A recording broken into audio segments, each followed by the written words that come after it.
కాదు తేలాల్సిందే అట, ఏది నిజం ఏది అబద్ధం. సార్ వర్మ గారు, ముందుగా మీకు ప్యానల్లో ఉన్నటువంటి పెద్దలందరికీ హృదయపూర్వక నమస్కారం.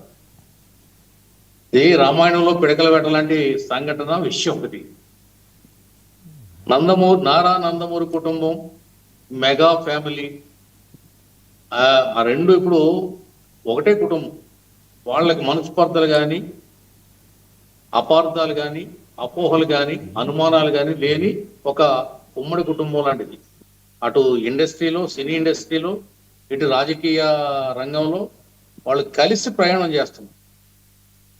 అనుకోకుండా అసెంబ్లీలో ఒక అనవసర ప్రస్తావన ఎవరో తీసుకొచ్చారు.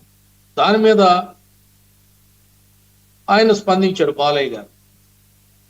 ఆ తర్వాత చిరంజీవి గారు దానికి వివరణ ఇచ్చారు. మళ్ళీ బాలయ్య గారు దానికి ఏం కౌంటర్ ఇవ్వలేదు. అంటే విషయం అక్కడ తోటి సమసిపోయింది. తర్వాత పెద్దలు సీఎం గారు, పవన్ కళ్యాణ్ గారు కూడా దాని మీద కొంత ఎక్సర్సైజ్ చేశారు. 4-5 ఎమ్మెల్యేలకి క్లాస్ స్పీకర్ అక్కడతోటి ఫుల్ స్టాప్ అయిపోయింది. అది ఇంకా దాన్ని ప్రొలాంగ్ చేయడం అనేది ఆ పార్టీలో కానీ, ప్రభుత్వంలో కానీ, ఫ్యామిలీస్ లో కానీ ఇంకా లేదది. అయితే దీన్ని వైసీపీ రాజకీయంగా వాడుకోవాలని, లబ్ధి పొందాలని ప్రయత్నం చేస్తున్నారు. ఏదో వాళ్ళకి పెద్ద బ్రహ్మాస్త్రం దొరికేసినట్టు, ఇంకా కూటమి మధ్య పొరపచ్చాలు వచ్చేసినట్టు, త్వరలో కూటమి కూలిపోతుంది, బీటలు వారుతుంది, విడిపోతుంది, మనం మళ్ళీ రాబోయే ఎన్నికల్లో సింహాసనం అధిష్ఠించవచ్చు, మన పార్టీని గెలిపించుకోవచ్చు అని వాళ్ళు ఆతుర్త పడిపోయి సంబరాలు చేసుకుని బయటకు వచ్చి ఇష్టం వచ్చినట్టు మాట్లాడారు. అంటే అసెంబ్లీలో ఇంకా ఎప్పుడు ఆ 151 మంది ఎమ్మెల్యేలు తప్పు మాట్లాడినట్టు, చాలా మృదుమధురమైనటువంటి భాష మాట్లాడినట్టు, సున్నితమైన భాష ప్రయోగించినట్టు, ఏదో ఇంకా రాద్ధాంతం చేసేసి పవిత్రమైన అసెంబ్లీలో అపవిత్రం జరిగిపోయింది, దానికి శుద్ధి చేయాలి, అది చేయాలి, ఇది చేయాలని రకరకాలుగా మాట్లాడారు. అదే అసెంబ్లీ వేదికలో ఆ 151 మంది ఎమ్మెల్యేలు ఏ విధంగా మాట్లాడారు, ఎన్ని రకాలుగా సభలో లేని వాళ్ళ గురించి కూడా ప్రస్తావించి ఆ వ్యక్తిగతమైనటువంటి జీవితాల్ని హననం చేశారు. అవన్నీ చరిత్ర గత రికార్డ్స్ తిరగైతే అన్ని సాక్ష్యాధారాలతో దొరుకుతాయి. చిన్నదానికి ఏ వంకలేనమ్మ డొంకట్టుకుని ఏడ్చినట్టుగా ఈ చిన్న విషయాన్ని పెద్దది చేసి గోరంత కొండంతలు చేసేసి ఏదేదో కొండంతవి ఎలకన పట్టే ప్రయత్నం వైసీపీ పార్టీ చేస్తుంది. ఎందుకంటే ఆ పార్టీకి ప్రభుత్వాన్ని ఎదుర్కోవడానికి సరైనటువంటి సబ్జెక్ట్ దొరకట్లేదు, దిక్కు తోచట్లేదు. ఒక పక్క ప్రజల్లో ప్రభుత్వం పట్ల చాలా పాజిటివ్ వైబ్స్ ఉన్నాయి. ఫ్రీ బస్సు తాలూకు మహిళల్లో ఒక విప్లవం వచ్చింది. రేపు దసరాకి 2వ తారీఖున ఆటో డ్రైవర్లకు 15,000 రూపాయలు ఇవ్వబోతున్నారు. ఒక పక్క విద్యుత్ ఛార్జీలు 923 కోట్ల రూపాయలు విద్యుత్ ఛార్జీలు తగ్గినాయి. కేంద్ర ప్రభుత్వం జిఎస్టీ తగ్గించింది. డబుల్ ఇంజిన్ సర్కార్ ప్రజల గుండెల్లో దూసుకుపోతుంది, ప్రజల గుండెల్లో గూడు కట్టుకుంది, ప్రజల గుండెల్ని జయిస్తుంది డబుల్ ఇంజిన్ సర్కార్.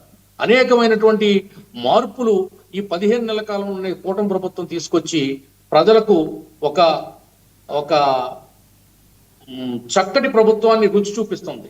5 ఏళ్ల ఒక పీడకలని, విధ్వంసాన్ని మరిచిపోయి ప్రజలు మళ్ళీ సాధారణ జీవితాల్లో సాఫీగా, సజావుగా, స్మూత్ సైలింగ్ తో వెళ్తున్నటువంటి ఈ ప్రభుత్వ విధానాన్ని చూసి ప్రజలు రోజు అంటే ఆనంద్ సార్ ఇక్కడ ఓకే మీ పథకాలు ఇది, దాని మీద ఓకే మీరు చేస్తారు, ఇచ్చిన హామీలు నెరవేరుస్తారు.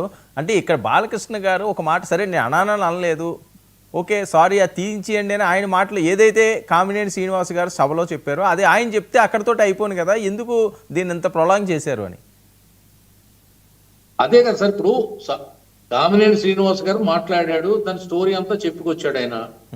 ఇప్పుడు వినేవాళ్ళకి వినేటట్టు బాలకృష్ణ గారు ఎక్కడైనా చిరంజీవి గారి పేరు ప్రస్తావించారండి? ఎక్కడా ప్రస్తావించలేదు.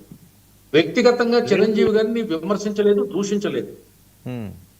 అందులో మరి వాళ్ళకి ఏ తప్పిదం కనపడిందో తెలియట్లేదు. ఇంతకీ వైసీపీ అక్కడ ఒక పాయింట్ ఏంటంటే, ఇక్కడ వచ్చింది రాజకీయాలు పక్కన పెట్టండి, రాజకీయాలు పక్కన పెడితే అక్కడ విషయం ఎక్కడ వచ్చిందంటే, ఆయన గట్టిగా చిరంజీవి గారు గట్టిగా మాట్లాడారు. చిట్టుబాబు గారు నేను ఇస్తాను. సరే మీరు క్రాస్ టాక్ చేస్తే వికాసం కలుగుతుందని వాళ్ళు పగటి కళ్ళ ఆయనే కంటున్నారు. సమాధానం ఇది వాస్తవం చెప్తారు, మీరే కదండి. సమాధానం చెప్తారు. చారి గారు మీరే ఏమవుతుందో సమాధానం చెప్తుంటే నేను ఒకటే మాట సారీ ఫర్ ఇంటర్ప్రిషన్. రాజకీయ ఏమన్నా ఆయన ఇష్యూ అది కాదు. ఆపేయండి. రాజకీయ ఒక్క నిమిషం అండి చిట్టిబాబు గారు, వర్మ గారు చిట్టిబాబు గారు ఒక్క నిమిషం మాట్లాడతారు. నేను ఇస్తాను, మీరు ఇంటరప్ట్ చేయకండి చిట్టిబాబు గారు. మీరు చెప్పింది నాకు అర్థమైంది, నేను ఆయనకి చెప్తాను. మీరు మాట్లాడుతుంటే ఆయనకు అర్థం కావట్లేదు. ఆనంద్ సాగర్ గారు ఆయన చెప్పేది ఏంటంటే, సరే కామినేని శ్రీనివాసరావు గారు మాట్లాడారు. సో దీనికి సంబంధించి ఏదైతే ఆ అంశంలో బాలకృష్ణ గారు మాట్లాడిన దాన్ని సైకోనో లేకపోతే వేరే రకంగా వక్రీకరించి ఆయన మాట్లాడడం, ఆయన దీన్ని ఎత్తుకోవడం, ఆడు అనడం, ఎవడో చెప్పాడు, ఎవడో గట్టిగా ఎవడో మాట్లాడలేదు, ఎవడో మాట్లాడినాడు అన్నది ఎవరిని సంబంధించి?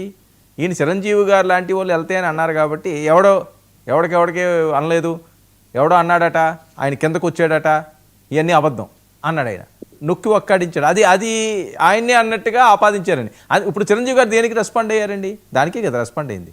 ఆయన అన్నారని ఆయన అనుకున్నాడు కాబట్టి ఆయన రెస్పాండ్ అయ్యాడు, లేదా ఆయన ఎందుకు లేఖ రాస్తారు? అది ఇక్కడ పాయింట్. ఇప్పుడు వర్మ గారు నేను ముందే చెప్పాను, ఈ సినీ కుటుంబం అంతా ఒకటే, అందులోకి నారా నందమూరి మెగా ఫ్యామిలీస్ ఒకటే.